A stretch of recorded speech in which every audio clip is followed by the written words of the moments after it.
Chapter 3: Early African Societies and the Bantu Migration.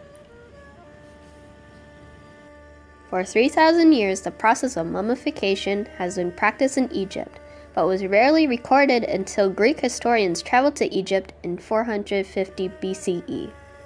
Mummification is the removal of internal organs, cleansing them in palm wine, and preserving the body.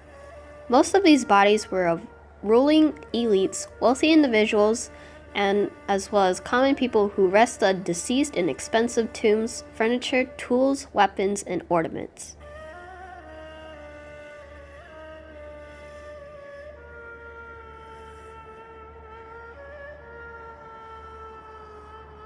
Their funerary customs was a reflection of their growing agriculture. The Mesopotamians built agricultural societies in Southwest Asia as the Indo-Europeans introduced domesticated horses to Eurasia. Agricultural crops and domesticated animals finally reached Egypt in no time from sub-Saharan Africa.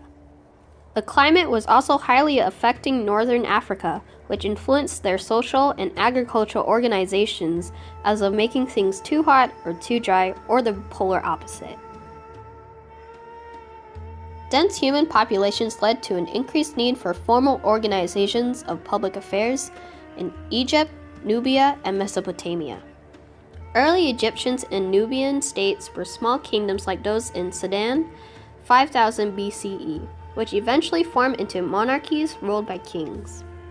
Territories expanded over political and economical power between Nile kingdoms. The Nile River was highly depended on for trade and intensive agriculture. Nomadic herders collected wild grains, cattle, and even fish. This specialized labor and efficient transportation helped the development of trade networks from the Nile Valley to the world.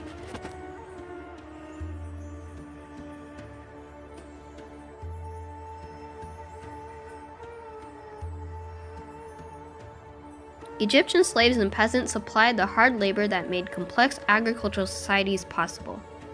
The Egyptian ruler was a pharaoh who had absolute power and didn't depend on nobles, but rather professional military forces and elaborate bureaucracy of administrators and tax collectors who served the central government.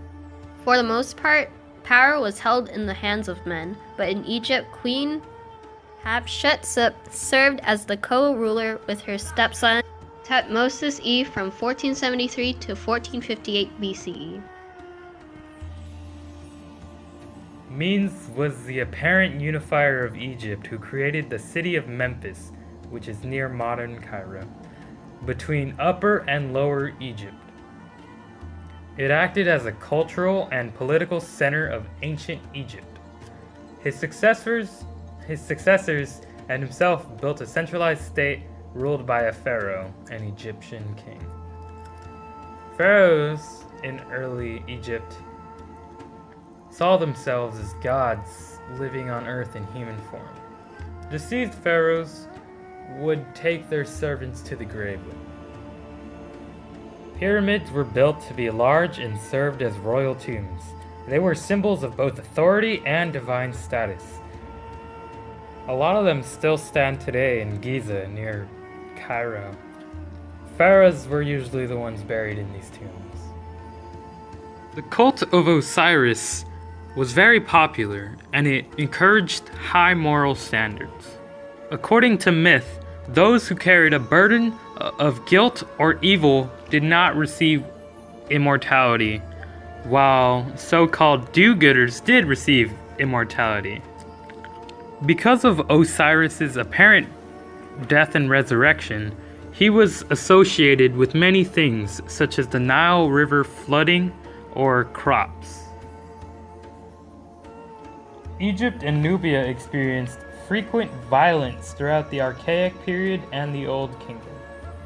It is suspected that about 5 million military campaigns were launched into Nubia between 3100 and 2600 BCE. Shortly after Egypt's unification, Egypt dominated Lower Nubia, forcing Nubian leaders to concentrate political organization and military power to Upper Nubia, and by 2500 BCE, the Nubians established the Kingdom of Kush.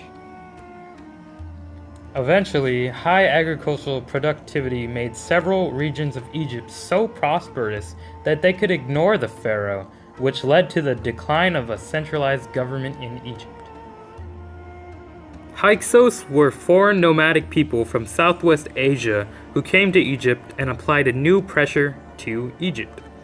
They introduced horses, bronze metallurgy, and chariots, which were then used by Egyptians later to push them out of Egypt.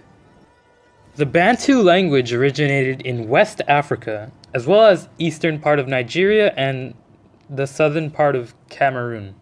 These Bantu speakers lived by the rivers and open regions of forest. They lived in villages ran by chiefs, who ran religious rituals and represented their communities. They also mostly lived off hunting and gathering their resources. They expanded to the south by the Congo River Basin and east to the Great Lakes. As the speakers expanded, their language differentiated as well, leading there to be more than 500 different tongues that were still related. This also created new ethnic communities, which became the foundation for extensive expansion. Two features of the Bantu society were the effective canoes used for traveling the Niger, Congo, and other rivers, and their agricultural surpluses, which allowed them to quickly move into new territories.